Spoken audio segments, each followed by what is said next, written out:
Thank you. The defense calls Dr. Larry Sims.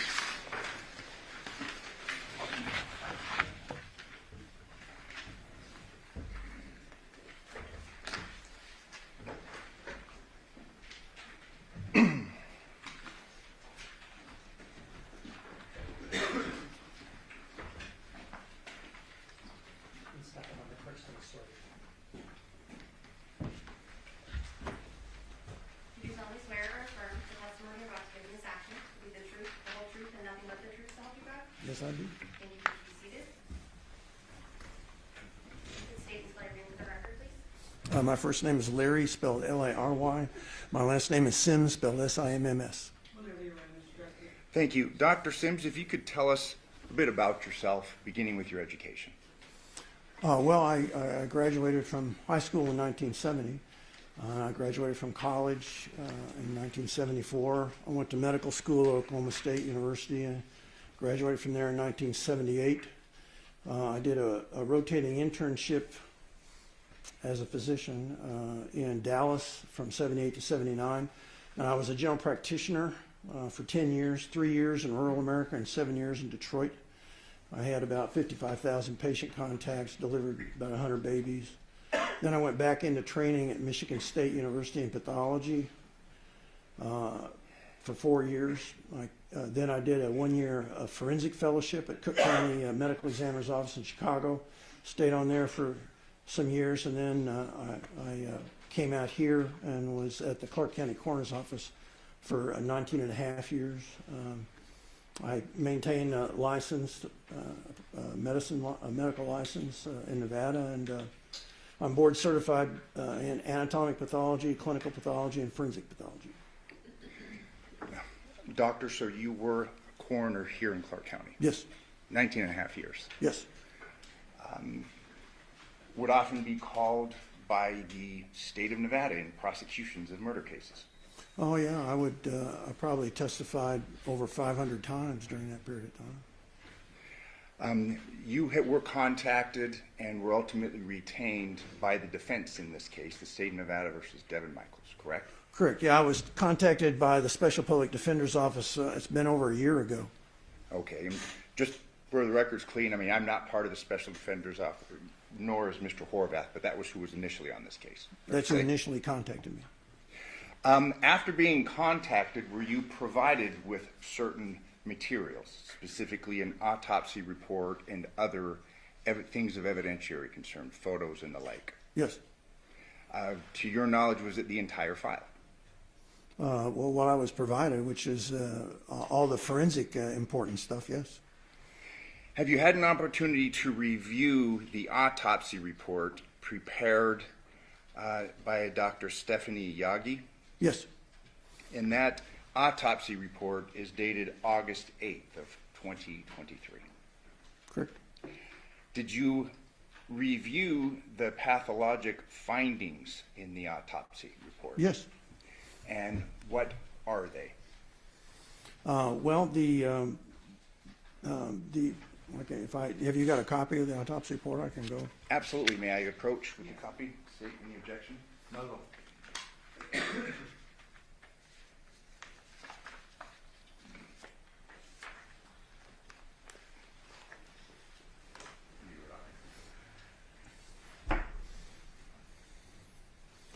So the main two findings is she classified the death as homicidal violence, and then she noted that he had a fatty liver.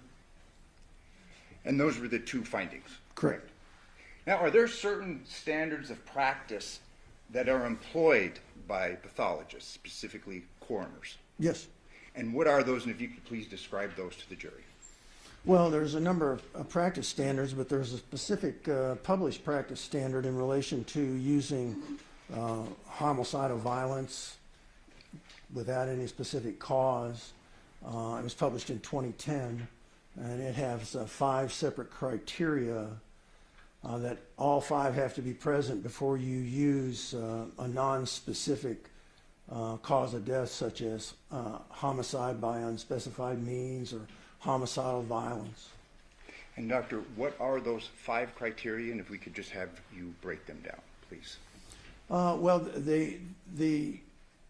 one of the important ones is that there can't be any other cause of death present. In other words, there can't be any natural disease present.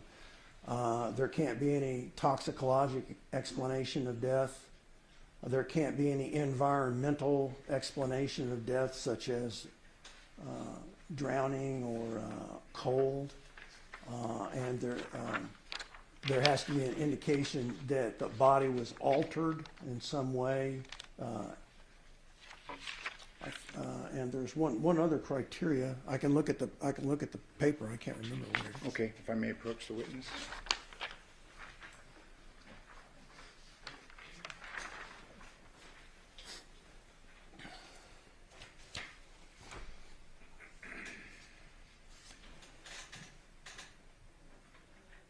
And then a specific cause of death can't be brought out of the whole entire data set, which means all the findings that are available.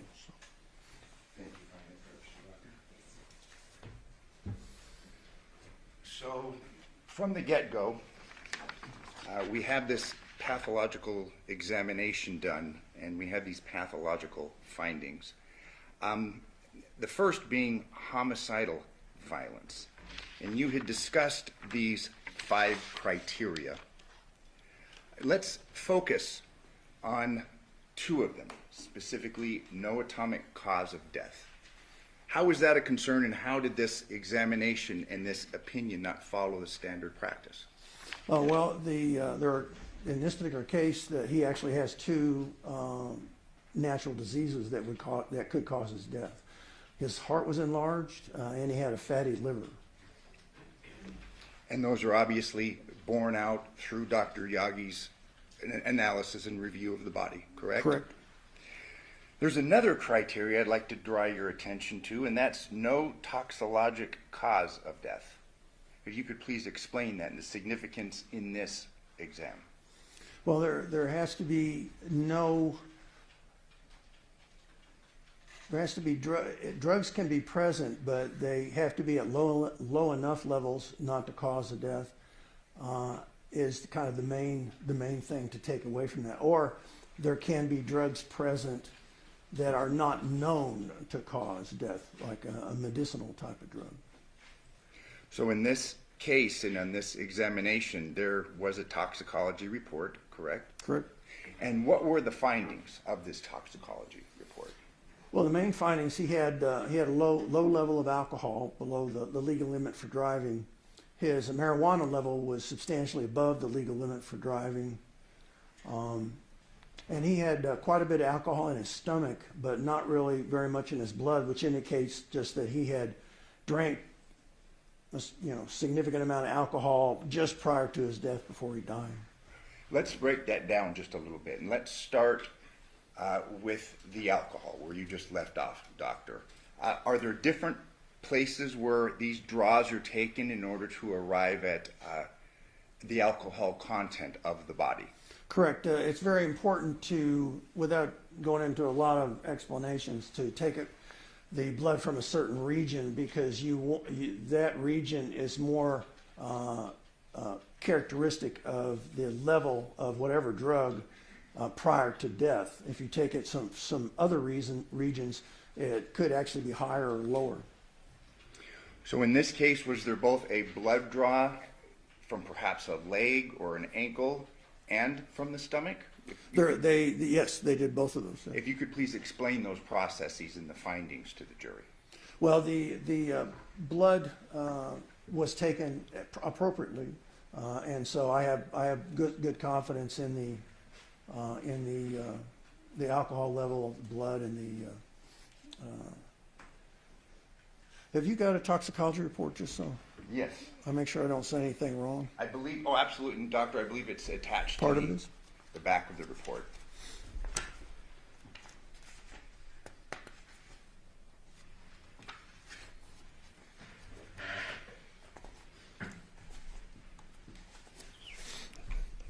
So the alcohol and marijuana was done on peripheral blood, which is the appropriate thing. They also took urine and gastric fluid And they did take heart blood, and they did measure the GHB level in the heart blood rather than the peripheral blood, which is not a good thing to do. It should have been done on the peripheral blood. Those are the main things. And focusing in on the alcohol content, you had testified that in the blood it was not particularly high, correct? Correct. But then you made reference to the alcohol in the stomach. If you could please explain the significance of that. Did that denote recent drinking, heavy drinking? What would that indicate? Yes, so it was about 30 times higher in the stomach fluid than in the blood. So he had drank, a couple of, some significant alcohol that had not been absorbed yet into his blood. Now, if the THC content, it was significantly above the legal limit, correct? Correct, yeah, the legal limit is 2 and his was 26. So over 10 times the legal limit for Correct. THC. So if an individual were to have ingested alcohol, as we have evidence of, and smoked marijuana, could you opine, was that person intoxicated? Oh, definitely, yes. If we had heard testimony that this person had gone to sleep or shouldn't be driving, a family member was concerned about him driving, would that be consistent with the findings of this pathological report? Yes.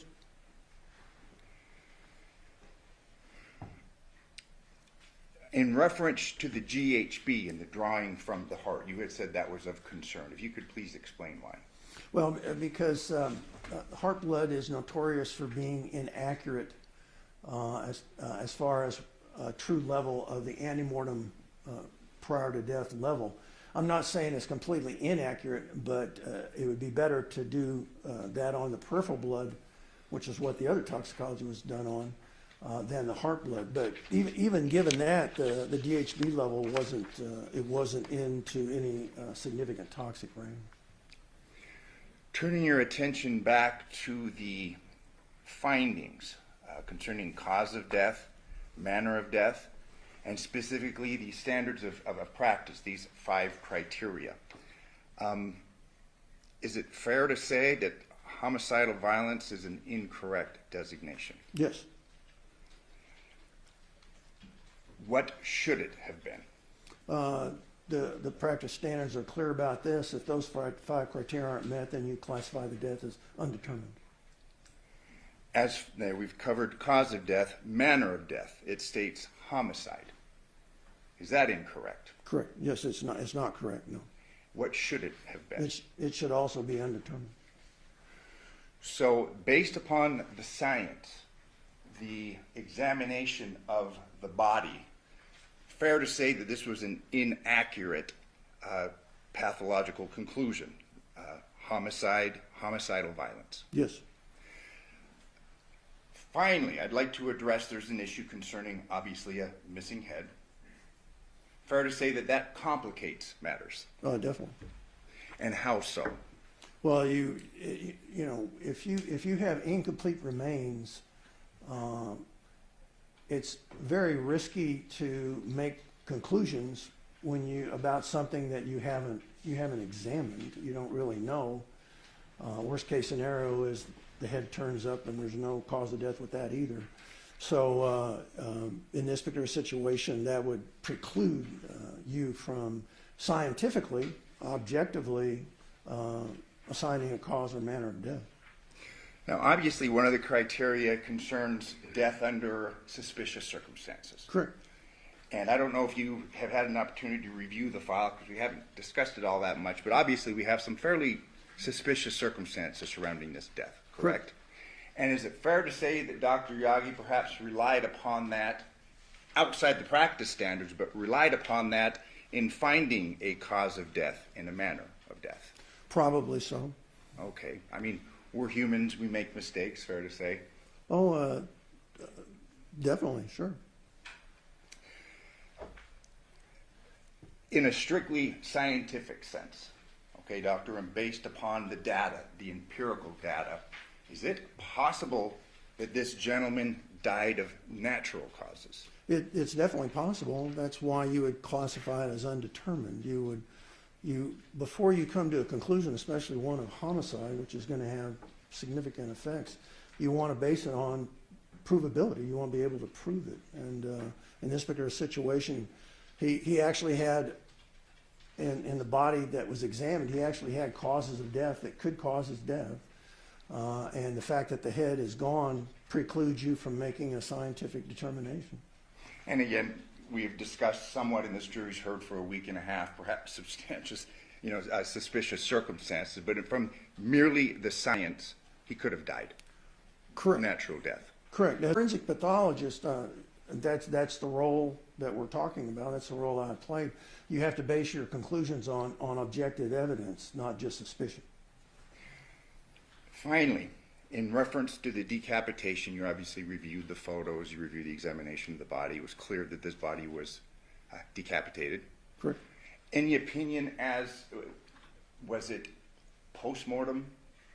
Does he indicate that this happened after death? Definitely.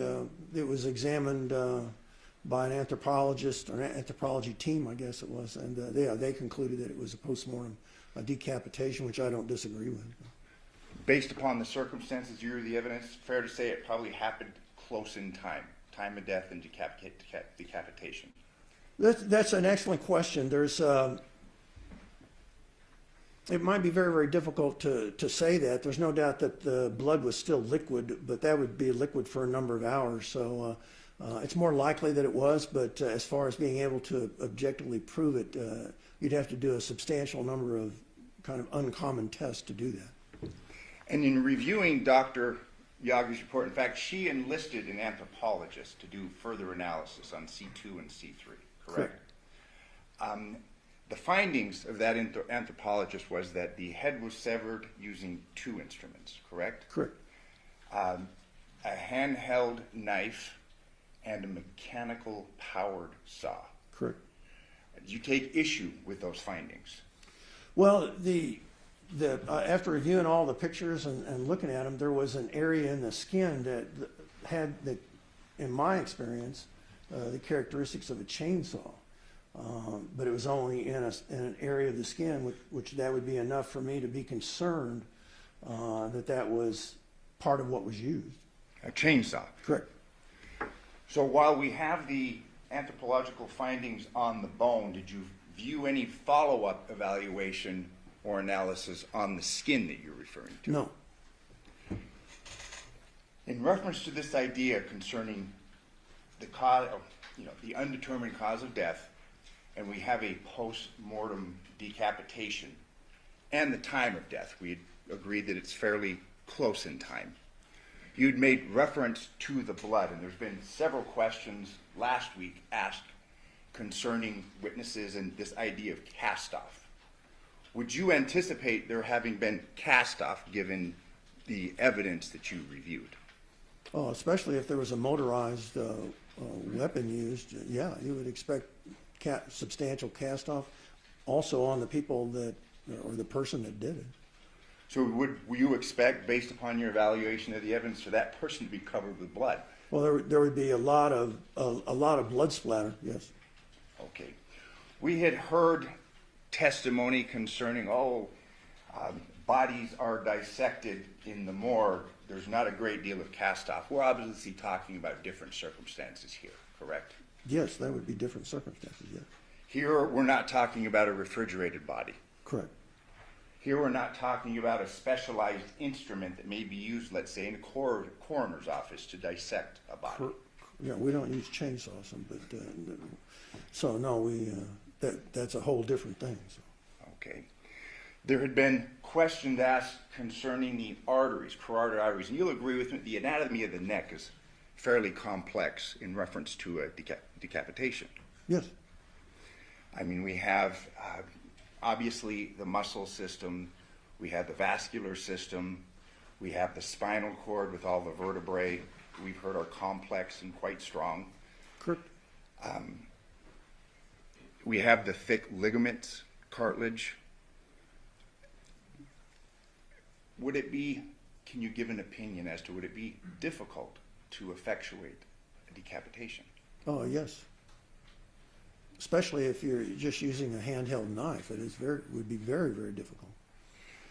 And in this case, we've made reference to a handheld knife and a mechanical powered saw. Again, it's an undertaking. Correct. We would expect to see cast off and blood, correct? Correct. Would you expect to find cast off and blood at the scene where this had occurred? Wherever it occurred, yes. Unless somebody cleaned it up or something. But yeah, you would, during using a motorized type thing, you would expect a large amount of blood splatter. So we're not talking about a morgue, we're talking about perhaps in a bedroom, correct? Correct. Yeah, I've never even considered a morgue anything near a scene of a crime like that. So that would be inappropriate to make comparisons to what happens in the morgue as opposed to what happens at perhaps the scene of a crime. Well, I've never done that. I've never heard about that because it's a completely different environment, and so I don't even. There's not even an analogy there. No.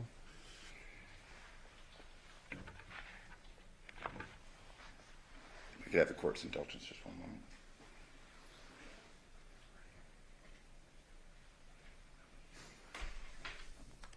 Thank you very much for your testimony, doctor. I pass the witness.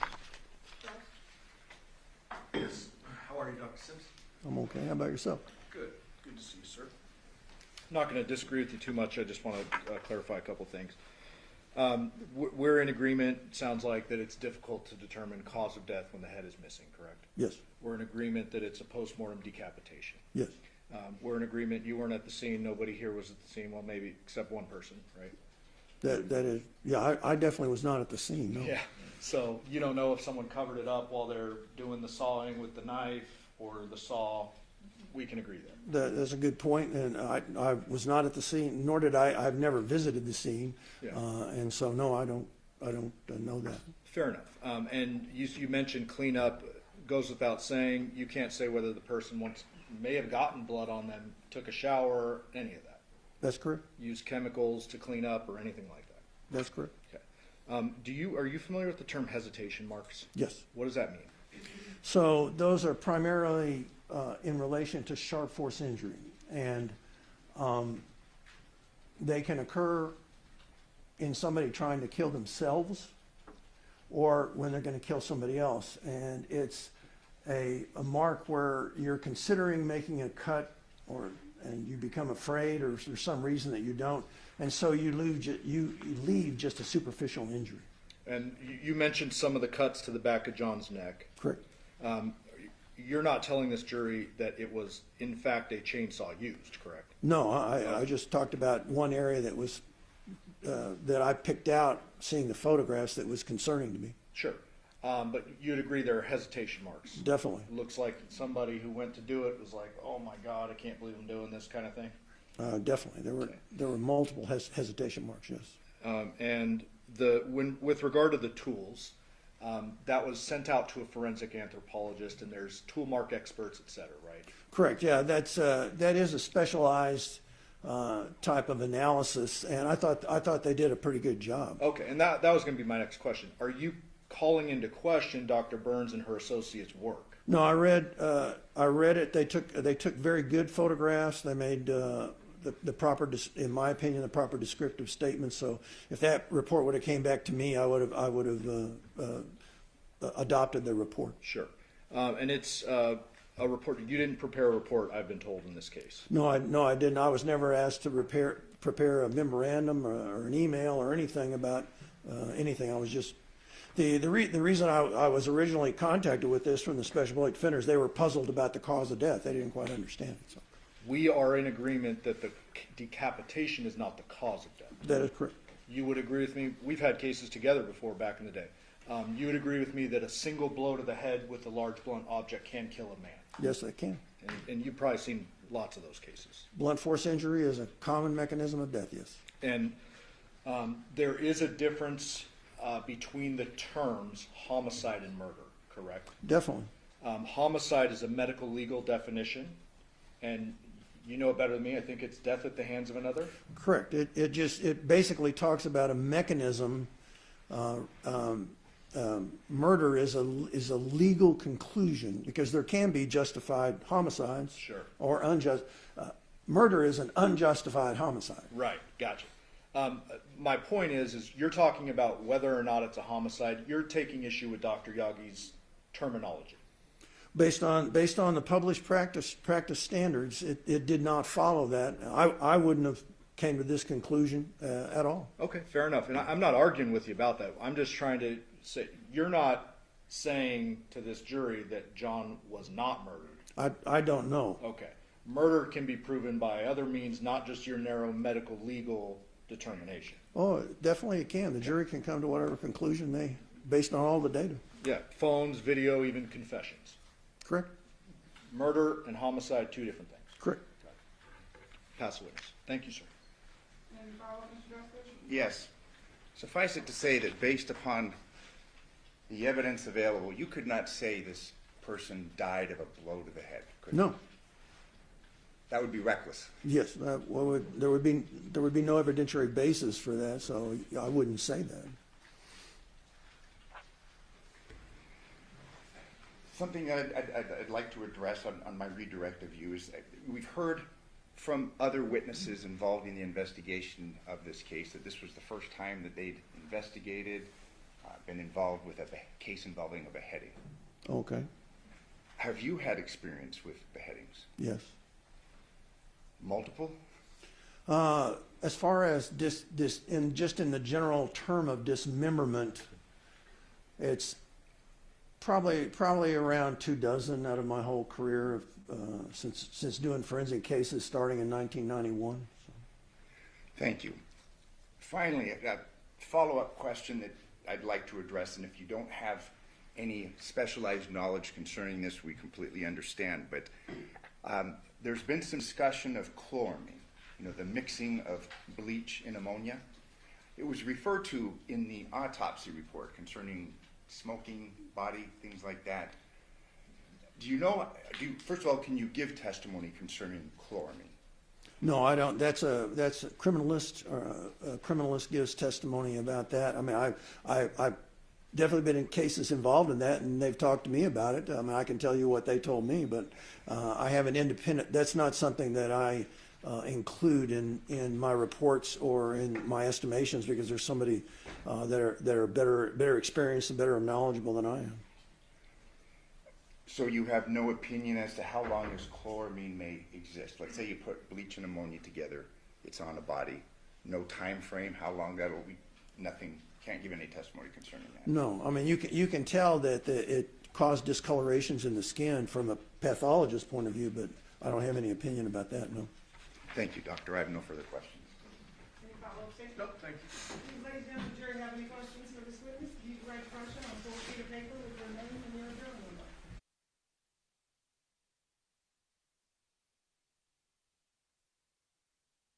Dr. Sims, if the handheld knife were described to you as a meat cleaver, would it be better to understand that the head could be removed easier than using a knife? Yes. Okay. I'm sorry, Mr. Jackson, any follow-up based on the jury? But in addition to this knife and again, the findings were of a handheld knife, correct? Correct. Would you expect a cut to be different from a handheld knife versus a meat cleaver? No. Similar? Yes.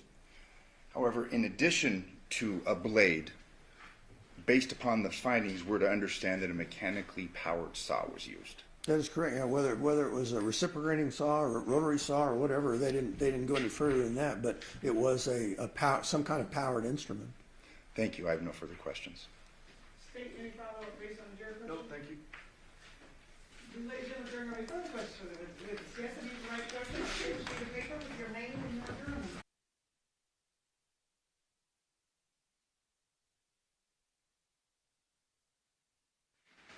Okay, Dr. Sims, is it a regular practice for the medical examiner to call in a criminologist when chemicals are used? It would be if that is an issue, a recognized issue in the case. It's not some just minor finding, and that is correct, yes. If alcohol is in the stomach and not absorbed in the bloodstream, does it affect the person's ability to function? No. When you talk about natural causes, would you expect to see physical signs of a heart attack or cardiac enzymes? That's a very excellent question. Because there was no microscopic analysis of the heart, there was no microscopic analysis of the liver to actually fully assess the amount of pathology and whether there was something acute or longer, which should have been done in this particular case.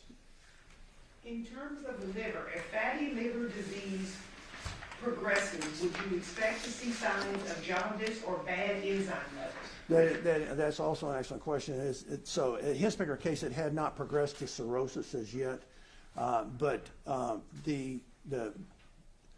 without getting into a lot of pathology, the storage of fat in the liver disrupts the liver's ability to function, and the function is the main metabolic organ that takes care of all toxins in your body, whether they're drugs or anything else. And so when you lose that, then you allow a higher level of those toxins to be in your bloodstream, which can cause death.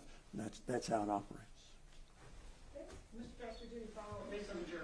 Yes, just briefly, in reference to the question, the alcohol, based upon your test in the stomach, based upon your evaluation of this person was clearly intoxicated. Well, the marijuana was really high, and it also worked with whatever little alcohol was present. Both of them are central nervous system depressants. So there's what's called a synergistic effect. So we would expect then alcohol in conjunction with the THC, this person was pretty loaded. It was definitely under the influence of marijuana for sure, yes. Finally, in reference to this cast-off post-mortem, you'd expect under the circumstances of this case for there have been significant cast-off. If there was a motorized, there can be cast-off even with a handheld knife, depending on how the person is using, but it's going to be very small compared to the cast-off from any kind of motorized cutting instrument. Thank you. I have no further questions. Any follow-up statement? No, thank you. Do the ladies and gentlemen of the jury have any further questions for this witness? Okay, seeing no response, sir, you are excused. Thank you very much for your testimony here today. Thank you.